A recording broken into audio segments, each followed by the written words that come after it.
Bonjour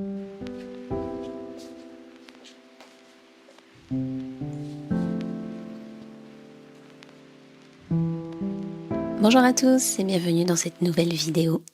Sur Insta, les réels carnets de voyage où les artistes dessinent parmi les gens pullulent.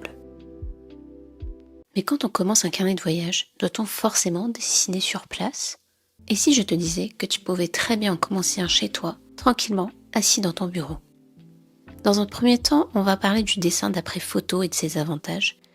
Et ensuite, on abordera le dessin sur place et pourquoi vous devriez tenter l'aventure malgré tout. Alors pour commencer, oui, vous pouvez très bien créer un carnet de voyage dans le confort de votre propre maison ou de votre Airbnb. Mais pourquoi on ferait ça? Eh bien, pour plusieurs raisons. Premièrement, quand on veut créer un carnet de voyage et qu'on veut dessiner sur place, il faut déjà réussir à dessiner en public. Et ça, c'est pas une mince affaire. En général, un artiste passe toujours par une phase où il est pudique. Il ne montrera ses dessins à personne. Puis vient la phase où il va le montrer à sa famille, ses amis, sur les réseaux. Mais dessiner sur place, c'est un stade au-dessus. Et beaucoup de personnes ne le passent jamais. Et il n'y a aucun problème à ça. Mais il faut quand même être conscient que dessiner en public, ça demande du courage. La deuxième raison est qu'on n'a pas toujours le temps en voyage de s'arrêter pour sortir son matériel et dessiner. Vous avez peut-être une to-do list à rallonge de tout ce que vous aimeriez voir dans une journée.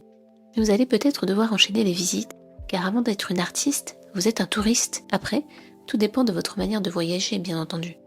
Mais il est vrai que si vous préférez prendre votre temps pour admirer le paysage plutôt que pour le dessiner, eh bien, le fait de dessiner d'après photo peut être une bonne alternative.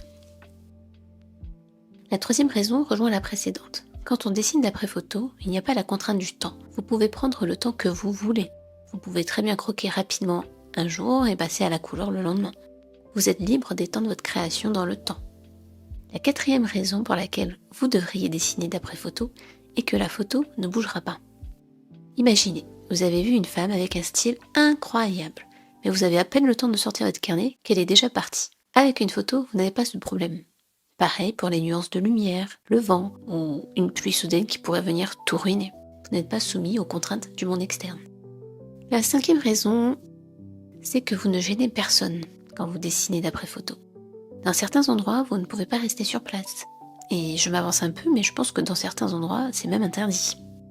Je me souviens quand on avait fait le temple blanc en Thaïlande, à Chiang Rai, on nous demandait d'avancer constamment pour ne pas encombrer le passage. Clairement, l'entrée de ce temple, je ne pouvais le dessiner que grâce à une photo.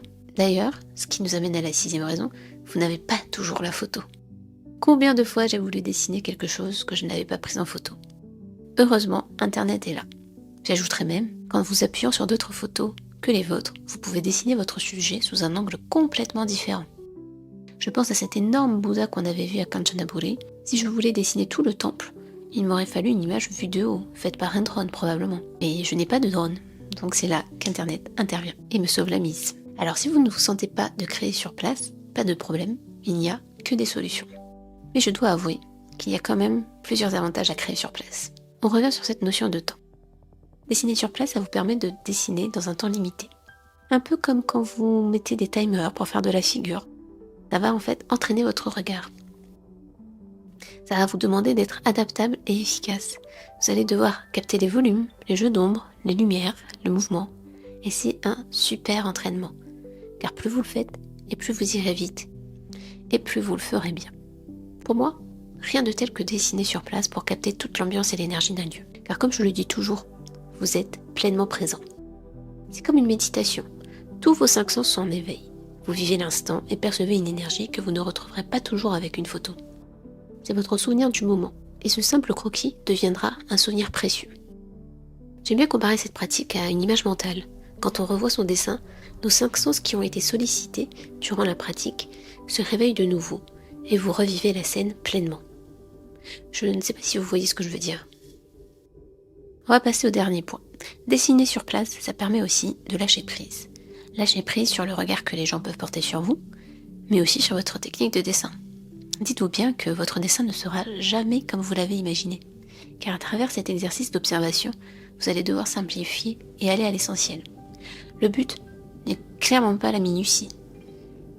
Et c'est ce qui m'a d'ailleurs beaucoup aidé avec mon perfectionnisme. Pratiquer sur place a été libérateur, tant du point de vue individuel que du point de vue artistique. En conclusion, je dirais qu'il n'y a pas une méthode meilleure que l'autre. Les deux sont bien. Tout dépend de ce qu'on cherche à travers cette expérience, de notre personnalité et de ce qu'on aime faire. Et vous préférez dessiner d'après photo ou en direct? J'ajouterai un petit conseil pour les personnes qui n'osent pas se lancer. Commencez par faire du dessin d'observation chez vous, puis allez dans un lieu familier où vous vous sentez en sécurité. Un café, une médiathèque, un parc, peu importe, et tentez. Vous verrez bien ce qu'il en ressort. D'ailleurs, est-ce que vous aimeriez une série de vidéos où on se lance dans la création d'un carnet de vie ensemble? Car oui, on n'a pas besoin de voyager très loin pour créer son petit carnet de croquis rempli de souvenirs. Dites-moi tout ça en commentaire. En tout cas, j'espère que cette petite vidéo vous aura plu. Je vous dis à bientôt. Bye!